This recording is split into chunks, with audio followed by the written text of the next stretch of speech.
basically, it's about this renegade force of like a fire team. You don't really learn their background. It's not really important in the context of the film, but they're basically, their commander, Hawk, gets captured by this guy named Mafume, who is just a bad guy. The whole rest of the film is basically about White Lightning's attempts to rescue their fallen commander, and goes through a series of locations, the jungle, and then Mafume's underground lair. It's basically about that. It's more or less a tribute to all the really bad 80s action films, and it's kind of ironic because Tropic Thunder came out and that was eerily similar to White Lightning, so had that to deal with. But yeah, White Lightning is basically on those grounds. It's more or less a parody or a satire of all the action films that you see out there. Outside of this one, I haven't really acted professionally. I've been in a school play when I was in middle school. That's about it. Other than that, I'll get a bunch of my friends together and be like, hey, you guys want to help me make a video? And we'll get together and we'll plan it out a little bit beforehand. And then we basically just, we write a really rough script and just ad-lib it from there. So I've done a couple films for the Campus Movie Fest. I did a couple films for projects, and then I did The Ballad of White Lightning for my final project last year. For The Ballad of White Lightning and The Saga of White Lightning, we wrote a script. I tossed it back and forth with a couple of friends who were going to help me with that. We drew a really rough storyboard. Since we were going to be filming it, we just kind of drew it to more or less jog our memory on it. We didn't really plan to have a separate cinematographer on the project. So we would, whenever one of us wasn't in the scene, we would film it, and we would just use the storyboard more or less as a reference material instead of something that we were going to draw in order to show someone else. But we did that. We did a couple location scouting, and then we just tried to align schedules, which was actually the hardest part. We didn't really have a big budget, so we basically had to work with what we were given, which was pretty much a really small assortment of cast and characters. And then my friend and me had been just collecting random Army stuff since we were little kids, so we just threw that all together and then used that in combination with the stuff we had prepared beforehand and started on our way shooting Ballad of White Lightning. For the Ballad of White Lightning and the Saga of White Lightning, we used a Canon HV-20, which is a camcorder that I own. We had one of the Rode shotgun video mics for an external microphone. We edited it on Adobe, or we edited the special effects on Adobe After Effects, and we actually edited the film itself on Final Cut Pro. That was really it. We had a couple of light reflector discs, and we had a separate lighting kit that we used for the interior shots. But as far as production materials go, that was all the hardware that we used. I think we got the assignment near the beginning or end of March, near the beginning of April. We shot most of it.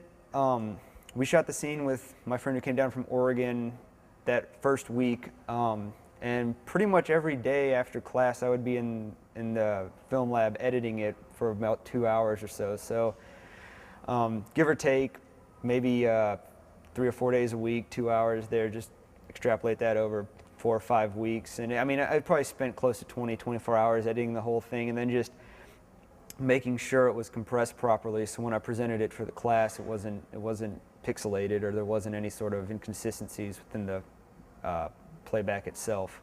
For most of the effects, I have a few books and such that I would read about on how to do muzzle flashes and stuff, and there's a program called Adobe After Effects, which I'm sure several people are familiar with, but it's basically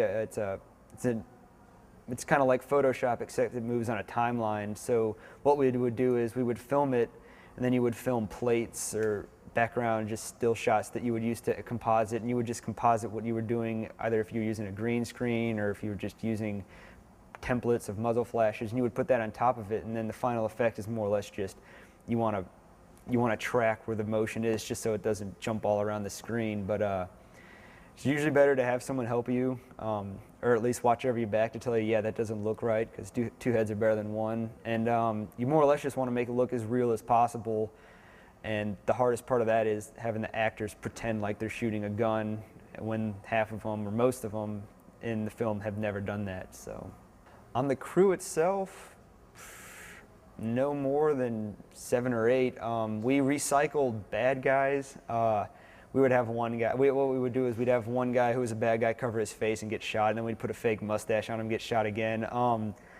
There was basically 4 solid members of the cast. One of them actually lives in Oregon, so he came to visit, and we had to shoot his part during that week, which was really hectic because the day that we were going to shoot for his part, it started raining, so we had to time our shoots in between the raining. We didn't really have any permanent cinematographers, so we kind of had to go through a crash course with the people that didn't know what they were doing. But yeah, I don't think we really had over 7 or 8 people, 8 at the most. As far as experience goes, there was 6 or 7 people on the crew, and outside of working on me with previous projects, none of them had any experience even holding a camera.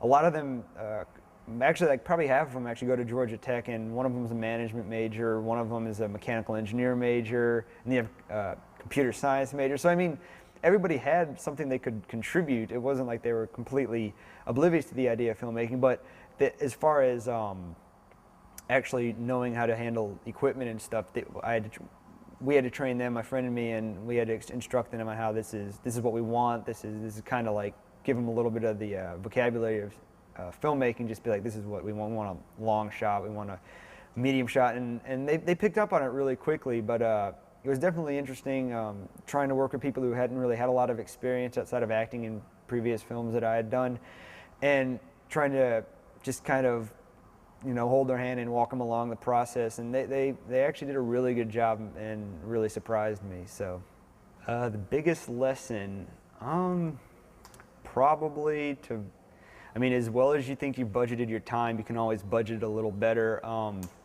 You always think that you have the perfect shot, and then you go back and you watch it and you're like, oh wow, there's a really little small part of the microphone showing. And then everybody is just, you have to call them back, or you have to just try to play with it in editing, which is what we ended up doing, just to try to erase that out of there. But yeah, you always want to check and double check. And when you have a really small crew, a lot of people, you can't really designate one person to watch it and be like, well, just keep and make sure nothing's poking out where it shouldn't be, or make sure there's no visible equipment. So when that's the case, it's just a matter of budgeting your time, budgeting who's going to be able to check for things here and there, and going back and just allotting time to be able to check for things back on the playback. Oh, definitely. I've actually been really surprised. I came to Tech not thinking that I was going to be able to pursue any sort of filmmaking. I thought I was going to be doing it basically as just like something that I would do recreationally. And I've done the Campus Movie Fest, which has been a blast, and I've also taken a lot of film courses here, which have all been really, really, really helpful. I was really surprised. I've also taken the video production classes, which is an excellent class. It's just unfortunate that there's only one level, and I think if we had an advanced level, it'd be really helpful just to more or less fine-tune the stuff that you learn there, because once you get your feet wet, you really want to keep going. And I think that if you have that opportunity, it's just something that would behoove the students of Georgia Tech, especially the filmmakers. The biggest challenge, obviously, if you're not working on a budget, the biggest challenge is finding the way to produce it. Depending on how you set your goals, if you set them rather lofty, you really want to try to convince someone that, yeah, your film is worth the money that they're going to invest into it. As well as another large thing is, if you're going to do it on no budget and you're doing it for fun, it's going to be really hard to find a lot of people that are going to want to be in it, especially if they're friends, because, you know, Georgia Tech, it's kind of hard to align schedules, especially near the tail end of the semester. So that was the biggest thing we had a problem with, was actually just getting everyone's schedule aligned. And then everything else, I mean, I was actually surprised that everybody was able to do it rather without any problems. Everything kind of fell into place. Actually, we've been in contact with a small production studio called Digital New Age Entertainment, and we've pitched them a couple of ideas in regards to White Lightning versus zombies, and they jumped all over that. And my friend and me we're trying to intersplice 2 of our outlines together. We're actually trying to work on the script now and lure in any investors that we can. So hopefully that would be a really fun project to work on. It'd be something that they're talking about perhaps being distributed. And if that would be the case, it'd be a great experience. It'd be something that I've dreamed of doing since I was a child, and I hope that it carries out and we just see what happens from there. I'm Nick DeMao, and this is the Saga of White Lightning.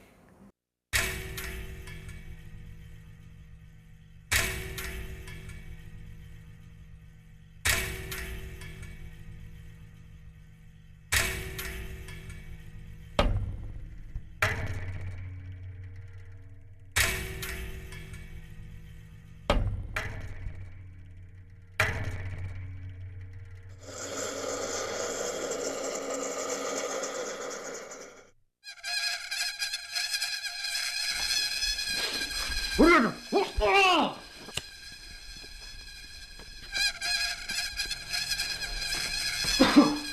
are you? Well, if it isn't the infamous Hawk, are we having fun yet? Hello. Yeah, Romero? Who is this? It's Rhino. Rhino! This is about Hawk, isn't it? Yes. 4747 Chestnut Drive. Who's there? Mafume's informant. You think Mafume took him? I think he took him to his underground lair. Well, that's kind of cliche. Lena Mafume, flair for the dramatic. The informant says something about Islamabad. That's where he took him. Islamabad? It's an anagram from Alice Badi, the name of the underground lair. You'll find it east here. We owe you one. You always say that. And we always mean it. Bye. Adios.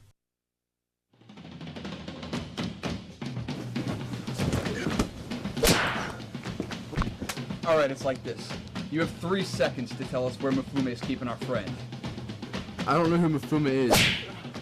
Come on, I'm gonna ask you one more time. Where is he keeping it? I don't know. Ah! By my count, you've got 9 more toes, 10 fingers, 2 knees. We have enough bullets for all of them. Where is he? Alright. If you really want to find him, go through the hills of Islamabad. I swear you'll find him there. Appreciate your help. That wasn't so bad, was it? What is this? Consider this a down payment for the 20 years you owe me.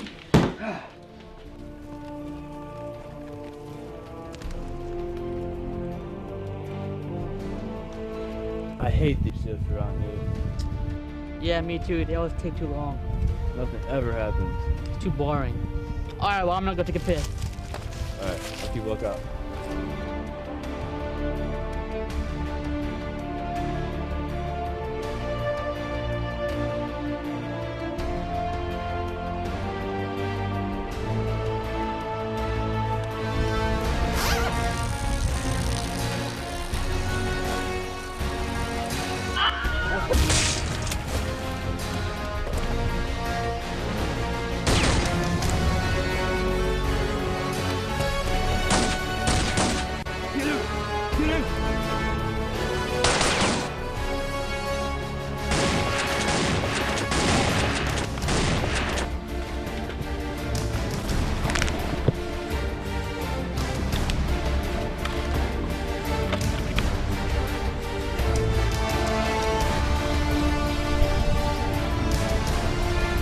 Looks like everything's all clear.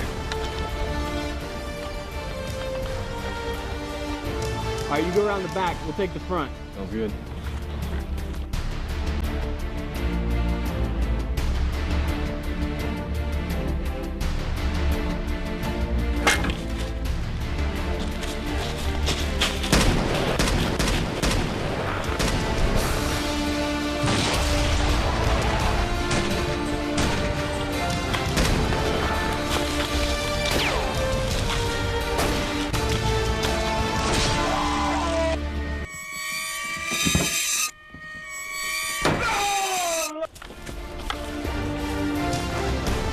Snake, what's your status? I got ambushed.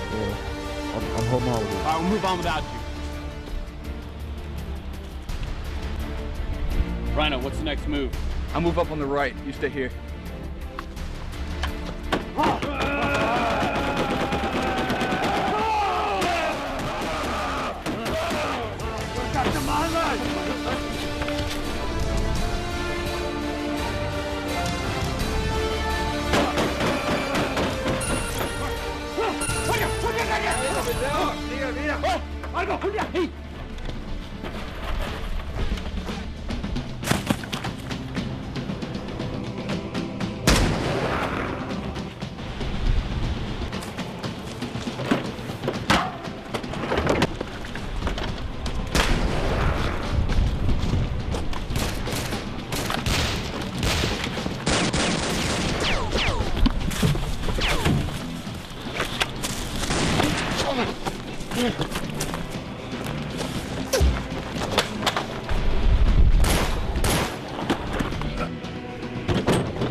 Rhino, I'm bingo on ammo. Let me get your belt.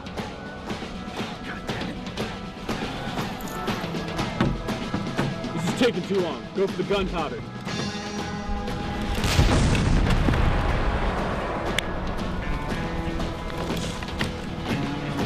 You go get Hawk. I'll take care of it out here.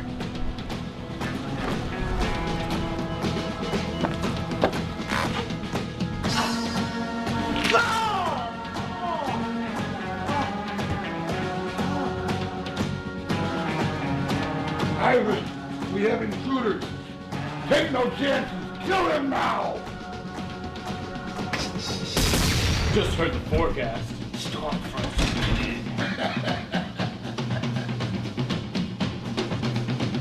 It's not a storm. Stop and lightning! Dingo, get me out of these shackles. Hawk, I think you initiated the self-destruct sequence. Can you walk? They may have taken my dignity, Dingo, but they didn't take my legs. Let's go.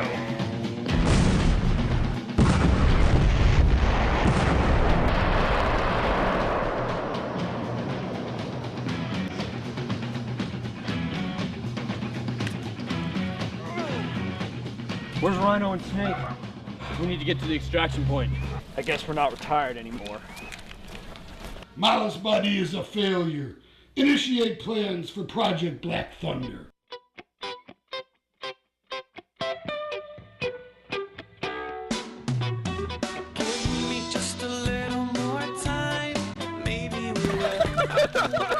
Cut. That's good. How's that? Hey. Hey. Rolling. Action.